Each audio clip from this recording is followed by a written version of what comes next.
How's it going, folks? Welcome back to Water Cooler Quarterback, where we act like we know things about football. My name is Andrew, and with Week 4 officially in the books, we're starting to see how this NFL season is going to shake out a little bit. We're starting to get ideas of who's good, who's bad, and who's just really exciting to watch. And even though we're only 1 month into the season, it seems like there's already some serious issues with a few of the league's premier teams. So today we're going to take a look at 3 teams that are experiencing maybe a little bit of turbulence to start the season. First up, we've got the Philadelphia Eagles. Yes, the Super Bowl runner-up from last year seems to be having a little bit of troubles to start the young season. Now, I know you could take a look at their record and call me crazy, but the fact is this is not a team that is operating at 100% efficiency right now. They have got superstars all over the field, and while they're out there making plays, racking up yards, and ultimately winning games, it just feels like this team isn't a cohesive unit yet. A few weeks ago, A.J. Brown seemed rather unhappy with his production and was a bit animated about it on the sidelines. And while he and the team squashed the rumors of this displeasure, it sure seems like he has been targeted a lot more since then. Now, you might be rolling your eyes at me, and you're probably right. I am saying that an undefeated team doesn't look as good as they should when all that matters is wins. But I'm just saying, this Eagles team doesn't look like the team that went to the Super Bowl last year. They don't have that feel of just an unstoppable juggernaut that they did all of last season. Because honestly, right now, if you put them up against the Niners or the Cowboys, I don't know who wins that game.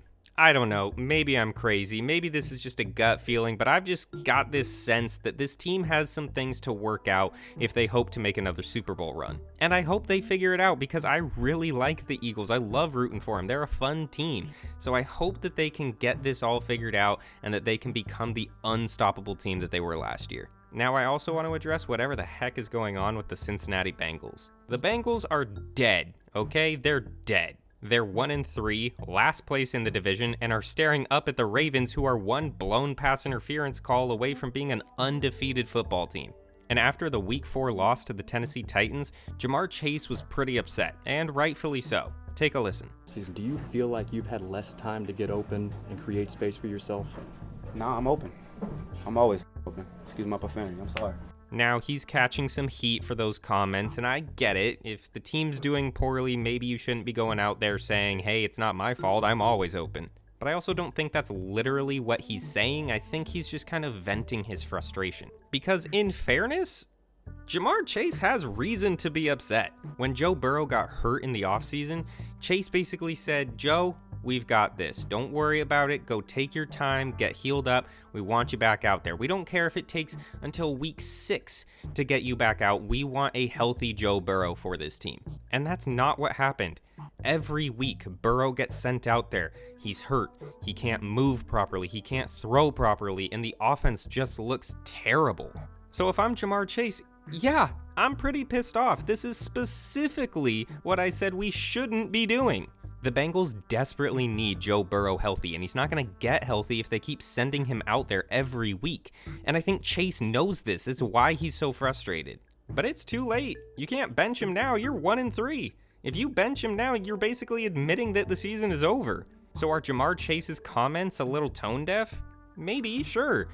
But does he have a right to be upset? Absolutely. Because had they benched Burrow to start the season, yeah, maybe they are 1-3 anyway, but at least they have a healthy Joe coming back in a week or two. But to be 1-3 with a still very hurt quarterback when this is exactly what Chase wanted to avoid, yeah, I'd be pretty mad too.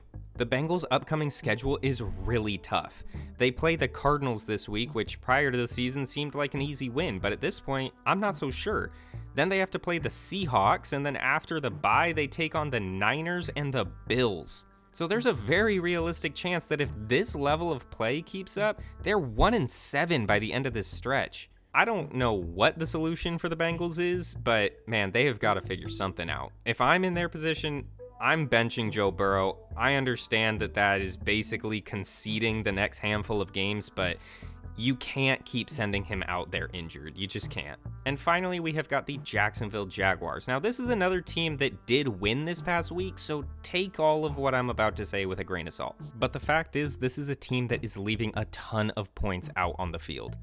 This is now the third week in a row that golden opportunities are just being wasted, and it doesn't look like there's any change on the horizon. The Jags started off the season red hot with a good division win over the Indianapolis Colts. But then after a loss to the Chiefs and a bad divisional loss to the Texans, yikes. Thank goodness they beat the Falcons over in London, because now they're 2-2 and tied with every other team in their division. But the bottom line is they have got to pick up their play. Calvin Ridley was huge for them in week 1, scoring a touchdown and surpassing 100 receiving yards on 8 receptions. Since then, he's averaging less than 3 receptions and less than 40 yards a game. His touchdown this past week was a result of blown coverage, and outside of that, he would have only had 1 reception for 8 yards. That is not what we expected to see out of him and this new Jags offense. Heading into the season, this division looked like a cakewalk, but now CJ Stroud is balling out for the Texans, Anthony Richardson looks like the athletic marvel we all expected him to be, and the Titans are proving that they're not just going to go away either. If the Jaguars want to win this division, they're gonna have to play better. We all remember the Jaguars from last year with their epic playoff comeback against the Chargers, but maybe we should start to wonder why they were in such a big hole to begin with. Now, with all the negativity that I just put out into the universe, I want to give a shout out to a few of the players and teams that have been showing up this season and making football so much fun to watch. Rookie quarterback CJ Stroud is still without an interception through his first 4 weeks. He further improved the record that he set last week, now sitting with 151 pass attempts without an interception. That's the most ever by a rookie in their first 4 starts. And he didn't just set it like a little bit, he set it by a mile. In second place is Warren Moon with 103 pass attempts without an interception. And in 5th is some guy named Tom Brady with 101. This kid had 151. Stroud also has more passing yards than Josh Allen and Justin Herbert.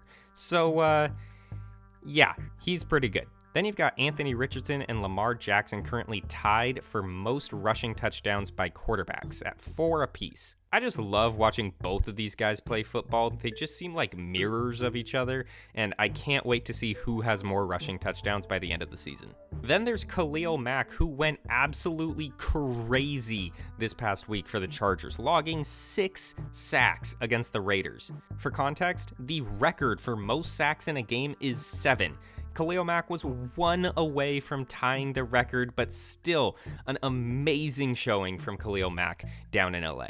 And finally, you know I gotta give a shout out to the Arizona Cardinals. Michael Wilson recording not only his first, but his first and second career touchdowns in this game against the San Francisco 49ers. The Cards ultimately lost the game, but were competitive throughout, and I love watching the young guys prove why they were drafted in the first place. Also, the Defensive Player of the Year, Nick Bosa, didn't record a single stat against the Cardinals, so Paris Johnson is doing work on that O-line. Well, that is all I've got for you today. I hope you all enjoyed the video and are as excited about the rest of the season as I am. If you did like the video, there's a little button somewhere, right? It's down there somewhere that says like, and it would do me a lot of good if you would go ahead and click that. And if you hit that like button, you might as well hit subscribe as well so you can get more of these videos in the future. It's really handy how all that stuff works out. But anyway, my name is Andrew, this is Water Cooler Quarterback, and I will see you next time. Bye-bye.